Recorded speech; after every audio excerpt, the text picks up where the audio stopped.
നമസ്കാരം. തേർഡ് ന്യൂസിലേക്ക് സ്വാഗതം. കഴിഞ്ഞ ദിവസം നമ്മൾ ചർച്ച ചെയ്തതാണ് നാറി, അതായത് പവിത്രൻ എന്ന തഹസിൽദാരുടെ കുത്സിത പ്രവർത്തനങ്ങൾ, അതോടൊപ്പം അയാൾ ഇട്ട കമൻറ്റുകൾ, പിന്നെ അയാൾക്കെതിരെ വന്ന പ്രതിഷേധങ്ങൾ. അയാളുടെ വീട്ടിലേക്ക് BJP-യുടെ നേതൃത്വത്തിൽ നാട്ടുകാർ പ്രതിഷേധ മാർച്ച് നടത്തി. അതേപോലെ CPI-യുടെ വനിതാ സംഘടനയടക്കം വലിയ രീതിയിലുള്ള പ്രതിഷേധം കാഞ്ഞങ്ങാട്ടൊക്കെ നടത്തി.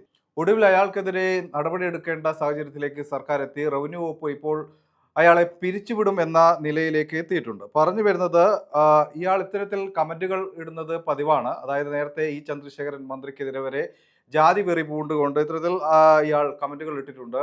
മാത്രമല്ല, ഇപ്പോൾ ഇയാൾ സ്ത്രീകളുമായി നടത്തിയ, രാത്രികാലങ്ങളിൽ സ്ത്രീകളുമായി നടത്തിയ ചില ചാറ്റുകൾ പുറത്തേക്ക് വന്നിരിക്കുകയാണ്. ഈ ചാറ്റുകളാണ് ഇപ്പോൾ പ്രേക്ഷകർ കാണുന്നത്. അതായത് ഇയാളുടെ ഓഫീസിലേക്ക് എത്തുന്ന സ്ത്രീകളുമായി രാത്രി സൗഹൃദം സ്ഥാപിച്ചുകൊണ്ട് അവരെ ഈ രീതിയിൽ ഒരു അവിഹിത ബന്ധത്തിന് താല്പര്യമുണ്ടോ എന്നൊക്കെ ചോദിച്ചുകൊണ്ടാണ് ഇത്തരത്തിൽ ഇയാൾ കമന്റുകൾ ഇട്ടിരിക്കുന്നത്. മാത്രമല്ല, അതിന് തക്കതായ മറുപടിയും ഇത്തരം സ്ത്രീകൾ നൽകിയിട്ടുണ്ട്. ആ കമന്റുകളാണ്, അല്ലെങ്കിൽ അത്തരത്തിലുള്ള ചാറ്റുകളാണ് ഇപ്പോൾ നിങ്ങൾ കാണുന്നത്.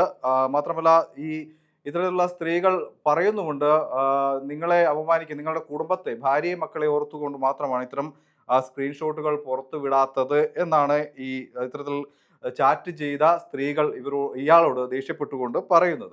അതായത് നേരത്തെ തന്നെ ഇത്തരം കുൽസിത പ്രവർത്തനങ്ങളൊക്കെ നടത്തിയ ആളാണ് പവിത്രൻ. ജാതിമായ ചിന്ത ഒരു ഭാഗത്ത്, അതോടൊപ്പം രാത്രികാലങ്ങളിൽ ഇത്തരത്തിൽ സ്ത്രീകളെ ശല്യം ചെയ്യുന്ന രീതിയിലും ഇയാളുടെ കുൽസിത പ്രവർത്തനങ്ങൾ ഉണ്ടായിരുന്നു. ഇപ്പോൾ ഇവർക്കൊക്കെ തന്നെ വലിയൊരു ധൈര്യം കിട്ടി. ഇതൊന്നും തുറന്നു പറയാനുള്ള ധൈര്യം നേരത്തെ തന്നെ ഉണ്ടായിരുന്നില്ല. പക്ഷേ ഇപ്പോൾ വലിയ ധൈര്യം കിട്ടിയിരിക്കുകയാണ്. അതുകൊണ്ട് തന്നെ കൂടുതൽ സ്ത്രീകൾ ഇയാളുടെ ഇത്തരം ചാറ്റുകളൊക്കെ പുറത്തുവിടുന്ന കാഴ്ചയാണ് നിങ്ങൾ കാണുന്നത്.